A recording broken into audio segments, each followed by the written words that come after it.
Audio Jungle.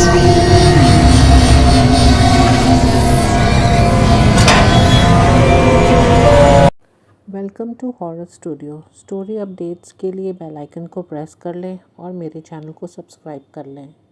आज की कहानी शुरू होती है ज़ोया से। ज़ोया एक 19 साल की कॉलेज जाने वाली लड़की है जो अपने चाचा की बेटी की शादी में शामिल होने के लिए वो अपने दादाजी के गांव जाती है। गांव के बीचों बीच एक बहुत पुराना विशाल बरगद का पेड़ था जिसे लोग खब्बिस का पेड़ भी कहते थे। शादी का माहौल था, हर तरफ लाइट्स और ढोल ताशे बज रहे थे। एक शाम ज़ोया उस पेड़ के नीचे से गुजरी। उसने अपने बालों में ताज़े मोतिये के फूल लगाए थे और एक बहुत ही तेज़ खुशबू वाली इत्र भी लगाई थी।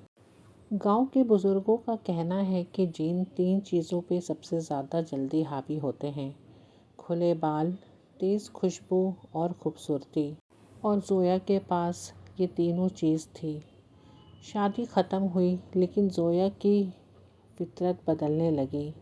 धीरे धीरे वो अजीब सी बिहेव करना शुरू कर दी।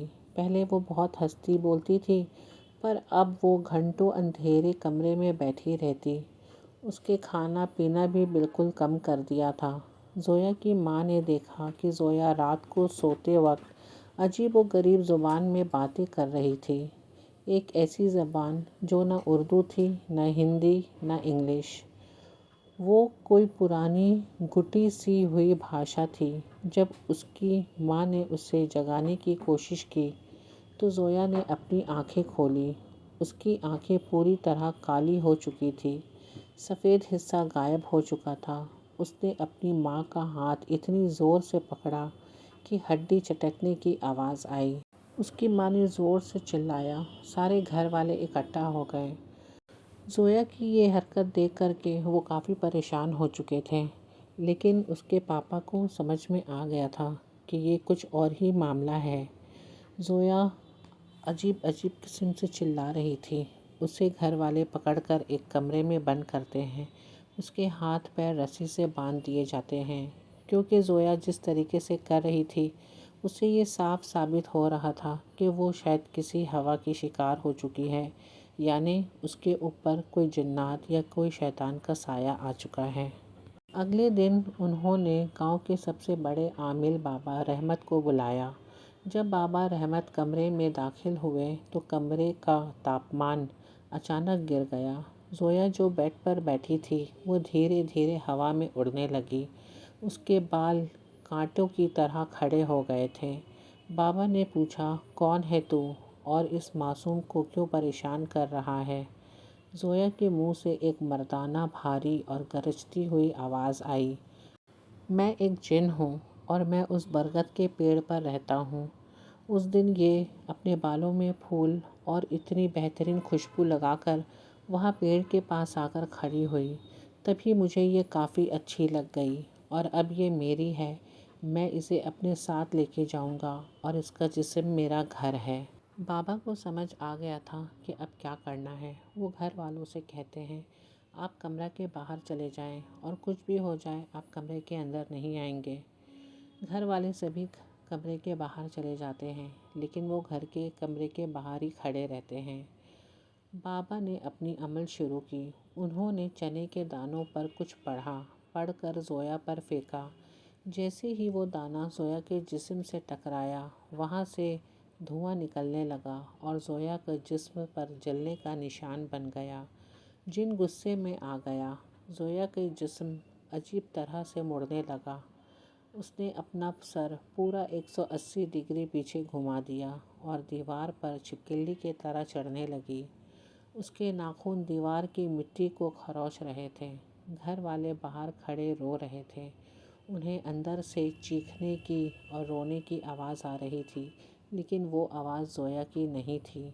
वो आवाज़ जिन की दहशत की थी, जो निकलना नहीं चाहता था ज़ोया के जिस्म से। बाबा रहमत ने देखा कि जिन बहुत ताकतवर है।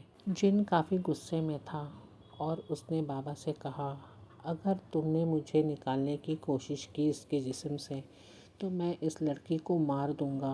میں تو مروں گا پر اسے لے کر اپنے ساتھ چلا جاؤں گا۔ بابا نے ایک پرانے لوہے کی کیل نکالی اور اس پر کچھ پڑھنے لگے۔ انہوں نے زویا کی پرچھائی پر وہ کیل گاڑ دی۔ جین زور سے چلایا، ایک ایسی چیخ جو پورے گاؤں میں سنائی دی۔ کتے نے رونا شروع کر دیا اور آس پاس کے پیڑوں سے سارے پرندے گر کر مر گئے۔ زویا کا جسم ٹھنڈا پڑ گیا تھا اور وہ زمین پر گر گئی۔ اس کے منہ سے کالا گندا خون نکلنے لگا۔ جن اس کے جسم سے نکل کر دھواں کی شکل میں کھڑکی سے باہر نکل گیا، پر جاتے جاتے اس نے ایک نشانی چھوڑ دیا۔ زویا کو ہوش تو آیا پر وہ اب پہلے جیسی نہیں رہی۔ اس کے کندھے پر ایک کالا پنجے کا نشان بن گیا تھا جو کبھی نہیں مٹا۔ وہ آج بھی زندہ ہے، لیکن لوگ کہتے ہیں کہ ہر اماوسیا کو وہ اس برگد کے پیڑ کے پاس بیٹھی ملتی ہے۔ اس کی آنکھیں اب بھی کبھی کبھی کالی ہو جاتی ہیں۔ لوگ کہتے ہیں کہ جن نے اس کا جسم چھوڑ دیا پر اس کا عکس اپنے ساتھ لے کر چلا گیا۔ زویا کے گھر والے اس کی کافی علاج کروائے، لیکن تھوڑے وقت کے لیے وہ صحیح ہو جاتی، لیکن کچھ عرصہ کے بعد وہ پھر سے عجیب عجیب حرکتیں کرنا شروع کر دیتی۔ لیکن اب زویا پہلے جیسی بالکل بھی نہیں رہی۔ وہ زیادہ تر خاموش رہتی ہے۔